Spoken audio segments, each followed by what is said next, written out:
Hello everybody, Jonathan Rayo here with Simplified Guitar, and in this lesson I want to teach you how to play the old classic by Hillsong, Shout to the Lord. As always, I'm going to play through the song for you first, and then after I do that, I'm going to break the song down for you and kind of explain things in more detail. So let's go ahead and get started.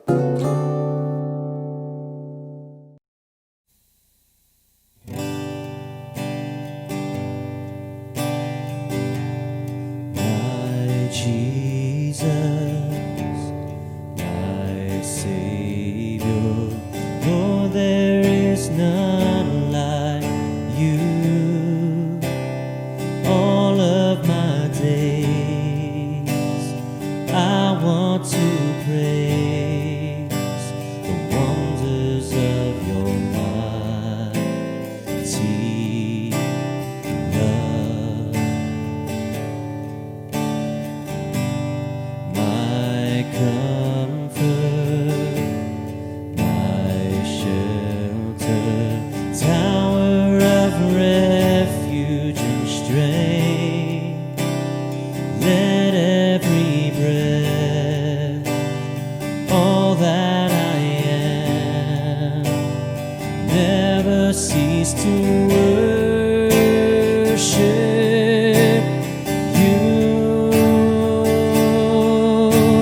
Shout to the Lord, all the earth, let us sing.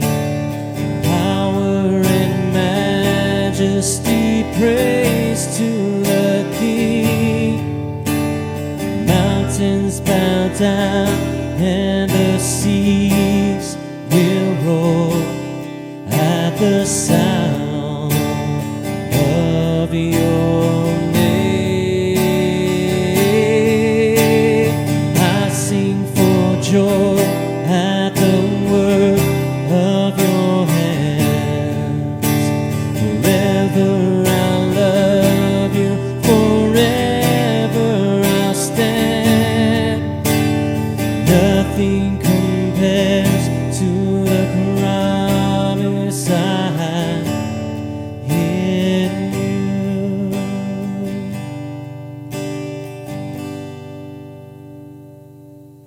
All right, so we're going to be using 5 chords from the G chord family for this song. We're going to be using the G chord, the C add 9, which for this chord we want to not use the low E string, so we can mute that low E string with our thumb, or we can just make sure not to strum it. The E minor 7 chord, D over F sharp, and A minor 7. Also for the A minor 7, we don't want to strum the low E string, so we can do the same thing. We can mute it with our thumb, or we can just pay attention and not strum it. You can either play this A minor 7 with your pinky down, or you can not play it with your pinky down. The good thing about playing it with your pinky down is that you have to eventually come out of the A minor 7 back to another chord. And any other chord you're going to go to in the G chord family here, you're going to have to put that pinky back down.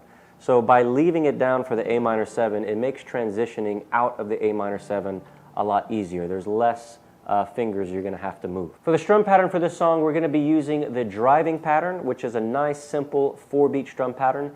We're going to have 4 down strums with an up strum added after beat 4, and then the pattern repeats.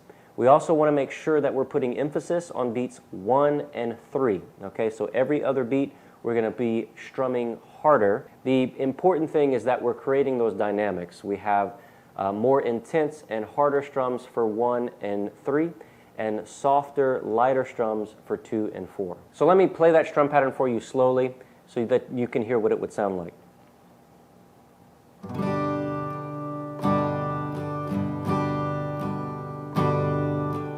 1, 2, 3, 4, and 1, 2, 3, 4, and 1, 2, 3, 4, and 1, 2, 3, 4, and 1.